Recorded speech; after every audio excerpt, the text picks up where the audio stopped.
Voici la correction du devoir à la maison numéro 3 portant sur les suites arithmétiques et les suites géométriques. La correction que vous avez dans cette vidéo n'est pas du tout celle que vous avez de votre copie, puisque chaque copie était individuelle, mais la méthode reste toujours la même. Donc, premier exercice, on fait l'hypothèse que la hausse du prix du paquet de cigarettes est régulière chaque année, avec un taux de 9,7%. Un fumeur pour l'année 2000 a dépensé 284 €. On note C20 égale 284. Calculez le coût des cigarettes pour ce fumeur pour l'année 2001. Donc pour l'année 2001, on sait que ça va correspondre à C21 et ça va être le prix de départ, C20, plus une augmentation de 9,7%, c'est-à-dire 1 plus 9,7 sur 100, c'est-à-dire C20 fois 1,097. C20 est égal à 384 fois 1,097. 421,248. Vu que je demandais d'arrondir au centième, ça fait à peu près 421,27. 2001, le coût est d'environ 421,25 €. Question 2. Calculer C2 et C3. C2 pour les mêmes raisons, c'est C1 fois 1,097, puisque l'augmentation chaque année est toujours de 9,7%. Donc ça fait 421,25 que multiplie 1,097. Ce qui fait à peu près 462,11.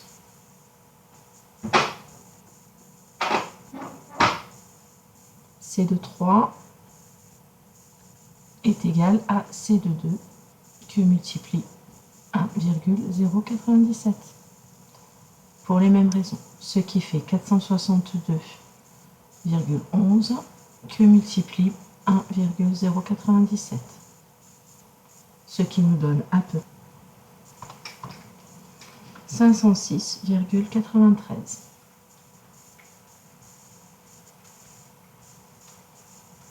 La suite C semble-t-elle arithmétique? Pour voir si la suite semble être arithmétique, il faut regarder la différence C1 moins C0 et aussi C2 moins C1 par exemple. Si elle est arithmétique, on va trouver le même résultat. Si elle n'est pas arithmétique, on ne trouvera pas le même résultat. C1, c'est 421,25 moins 384,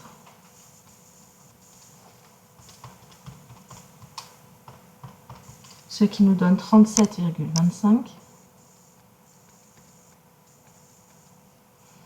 Et C2 moins C1, c'est 462,11 moins 421,25.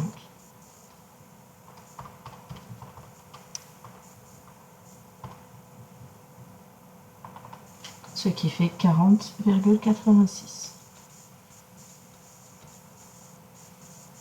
Comme on a 37,25 qui est différent de 40,86, la suite C n'est pas arithmétique.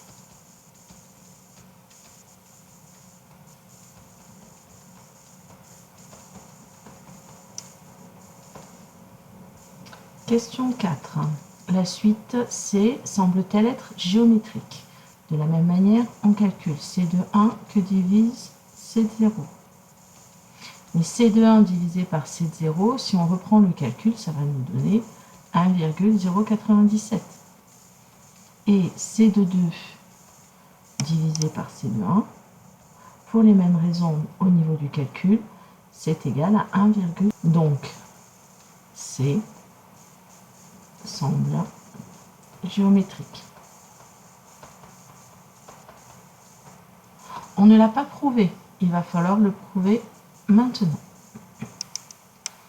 On demande d'exprimer C de n plus 1 en fonction de C de n. C de n plus 1, c'est le prix payé par ce fumeur l'année 2000 plus n plus 1. Et on sait que par rapport à l'année précédente, c'est-à-dire le prix C de n, ça augmente de 9,7%. Donc, ça revient à faire C de n que multiplie par 1,097. C de n plus 1 est donc égal à C de n fois 1,097. Ceci, c'est la définition d'une suite géométrique. Donc, C est géométrique. De raison Q égale 1,097.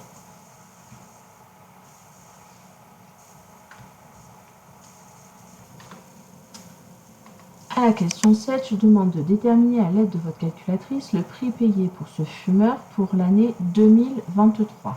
C'est-à-dire qu'on cherche C de 23. Pour cela, on va utiliser la calculatrice et donc je vais vous montrer comment utiliser les trois calculatrices. Commençons avec la calculatrice Numworks. Pour cela, on va dans le mode suite. On ajoute une suite. C'est une suite définie par récurrence d'ordre 1. Donc U de n plus 1 est égal à U de n fois 1,097. C'est l'expression que l'on vient de trouver en fonction de C de n plus 1 en fonction de C de n. La valeur de départ est égale à 384. Et ensuite, on doit faire afficher le tableau de valeurs. Le tableau de valeurs, on va régler l'intervalle dans lequel on doit aller. On veut aller jusqu'à la valeur 23. Je vais faire afficher jusqu'à 25. Et donc, je cherche pour n égale 23 ce que cela donne. Pour n égale 23, on trouve à peu près 3229,12. Passons à la calculatrice TI. Pour cela, il faut d'abord la mettre en mode suite. Donc, on va dans mode. Et c'est au niveau des fonctions, il faut que vous choisissez suite. Suivant le type de calculatrice que vous avez, vous pouvez avoir marqué séquence ou séquentielle. Ensuite, vous allez dans f de x. À ce moment-là, vous avez le type de suite. Suite n plus 1, suite n plus 2. Nous, on a un type de suite qui est n plus 1, puisqu'on a Cn plus 1 en fonction de Cn. La valeur de départ de n, c'est 0. Et ensuite, on sait que c'est U de n, donc C de n, ça fait le U se trouve en dessus du 7. Donc U, entre parenthèses, n, que multiplie 1,097. Et la valeur de U de 0 est égale à 384. Ensuite, je vais définir ma table. Pour cela, je commence à 0 avec un pas de 1 et je vais afficher la table des valeurs. Et je cherche la valeur pour laquelle on a n qui vaut 23. Pour n qui vaut 23, on trouve la même valeur qu'avec la calculatrice Numworks, à savoir 3229,11,6, donc 3229,12.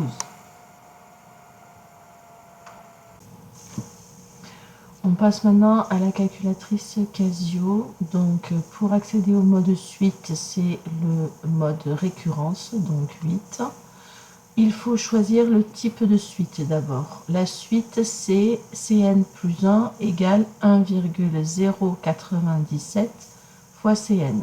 Donc, ça veut dire que c'est une suite définie par récurrence. Donc, je vais dans type et je cherche. F1, c'est une suite définie de manière explicite, puisque l'on a AN qui dépend de N. F2, c'est une suite récurrente qui nous donne AN plus 1 en fonction de AN et parfois en fonction de N. Donc, c'est ce type-là qui nous intéresse. Ensuite, je dois rentrer donc l'écriture 1,097 que multiplie AN. Entrée. Ensuite, je dois paramétrer ma suite. Donc, je commence à 0, je termine à 50, puisque de toute façon, le terme qui m'intéresse, c'est C23. Et j'indique la première valeur de la suite. La première valeur de la suite, c'est 384. Entrée. Et ensuite, je fais exit, je sors et je fais afficher la table. Je cherche donc la valeur pour n égale 23.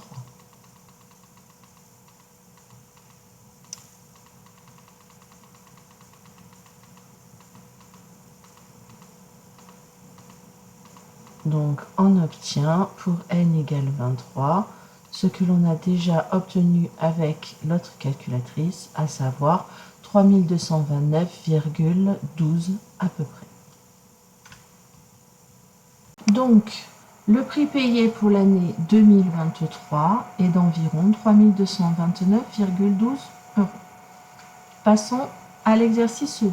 Un agriculteur décide de procéder à un forage. Il contacte une entreprise de terrassement qui lui propose le tarif suivant pour creuser son puits. Un forfait de mise en place du matériel de 360 €. 210 € creusés.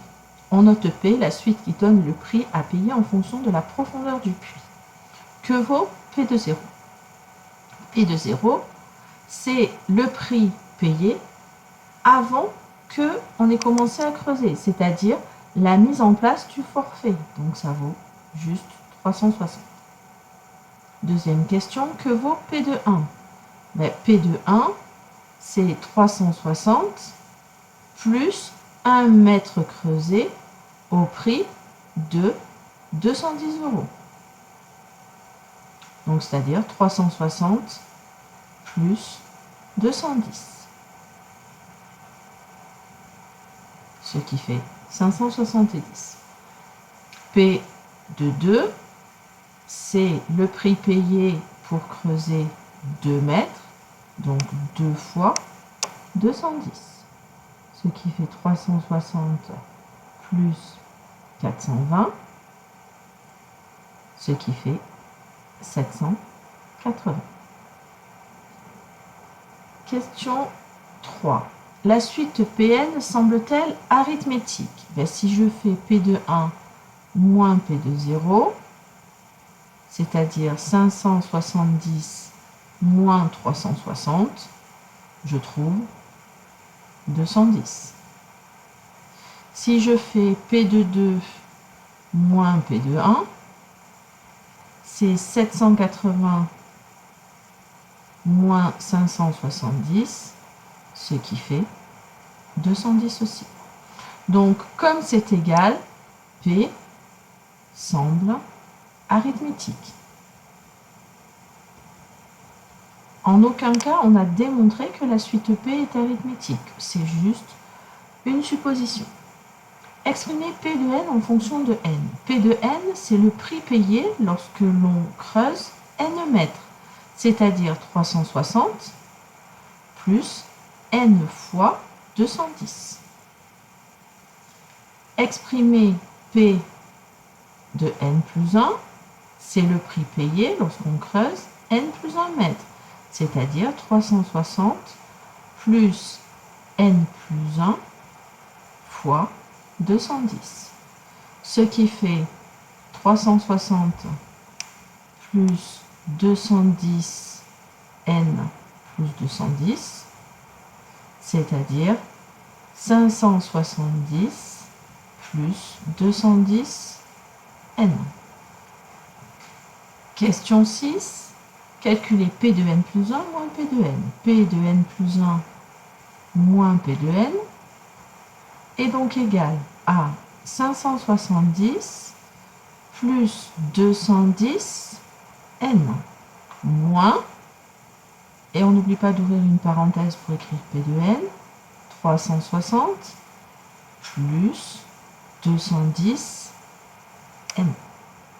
Ce qui nous donne 570 plus 210 n moins 360 moins 210 n, ce qui nous donne 570 moins 360, ça nous donne 210. 210 n moins 210 n, il ne reste plus que 210. Que peut-on en déduire? Vu que P de n plus 1 moins P de n est une constante, puisque ça vaut 210,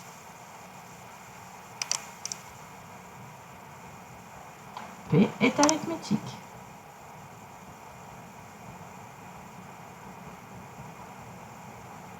De raison,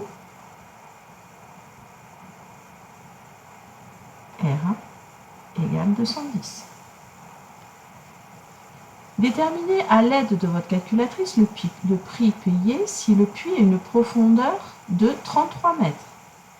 On cherche en fait P de 33.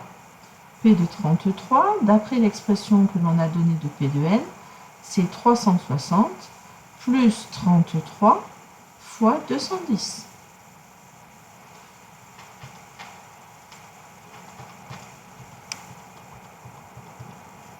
Ce qui nous donne 7290. Le prix pour un puits de 33 mètres est de 7290 €. Voilà, j'espère que la correction de ce devoir vous aura mieux permis de comprendre vos erreurs. N'hésitez pas à me poser vos questions en classe s'il y a encore des doutes qui persistent.